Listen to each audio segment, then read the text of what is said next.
Il avait pensé à Jean-Jacques, et le voici qui vient par le sentier, aussi vieux maintenant et aussi inutile que lui, conduisant une maigre bourrique et laissant traîner la corde dans la poussière.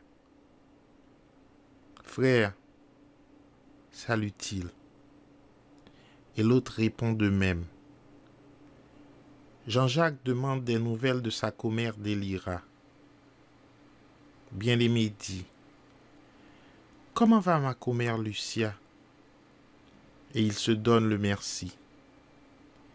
La bourrique a une grande plaie sur le dos et qui frémit sous les piqûres des mouches. « Adieu, oui, » dit Jean-Jacques. « Adieu, mon nègre, » fait bien-aimé. Et il regarde son voisin s'en aller avec son âne vers l'abreuvoir. Cette mare stagnante, cet œil debout couvert d'une terre verdâtre où tous boivent, hommes et bêtes. Il y a si longtemps qu'il est parti. Il doit être mort maintenant, songe-t-elle. La vieille Délira pense à son garçon, Manuel qu'il s'appelle, parti il y a des années couper la canne à sucre à Cuba. Il doit être mort maintenant, en pays étranger, répète-t-elle. Il lui avait dit une dernière fois « Maman ». Elle l'avait embrassé. Elle avait tenu dans ses bras ce grand gaillard qui avait été à elle dans le profond de sa chair et de son sang, qui était sorti d'elle, de sa chair et de son sang, et qui était devenu cet homme à qui elle murmurait à travers ses larmes. « Allez, mon petit, la Vierge Altagrace vous protège. » Et il avait tourné au coude de la route et il avait disparu. Ô fils de mon ventre, douleur de mon ventre, joie de ma vie, chagrin de ma vie, mon garçon, mon seul garçon. Elle s'arrête de moudre le café, accroupie sur le sol. Elle n'a plus une larme, mais il lui semble que son cœur s'est racorni dans sa poitrine et qu'elle s'est vidée de toute vie, sauf de ce tourment inguérissable qui lui noue la gorge. Il devait rentrer après la zafra, ainsi que ces Espagnols appellent la récolte, mais il n'était pas revenu.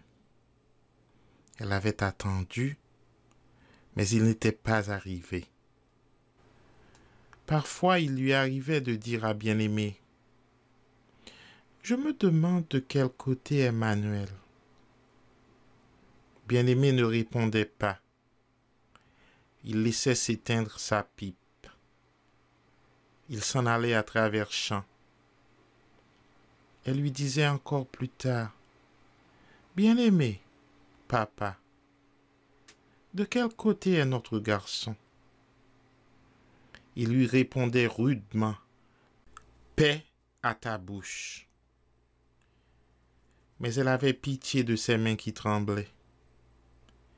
Elle vida le tiroir du moulin, versa d'autres grains, reprit la manivelle. Ce n'était pas une grosse besogne, mais elle se sentait épuisée, à la limite de rester là, sans mouvement. Son vieux corps usé, abandonné à la mort qui la confondrait, enfin, avec cette poussière, dans une nuit éternelle et sans mémoire. Elle se mit à chantonner. C'était comme un gémissement, une plainte de l'âme, un reproche infini à tous les saints et à ces divinités sourdes et aveugles d'Afrique qui ne l'avaient pas entendue, qui s'étaient détournées de sa douleur et ses tribulations. Ô Sainte Vierge, Au nom des saints de la terre, au nom des saints de la lune, au nom des saints des étoiles, au nom des saints du vent, au nom des saints des tempêtes, protège, je t'en prie, s'il te plaît, mon garçon en pays étranger. Ô maître des carrefours, ouvre-lui un chemin sans danger. Amen. Elle n'avait pas entendu revenir bien-aimé. Il s'assit près d'elle. Dans le dos du monde, on voyait un rougeoiement trouble. Mais le soleil était absent. Il chavirait déjà derrière le bois.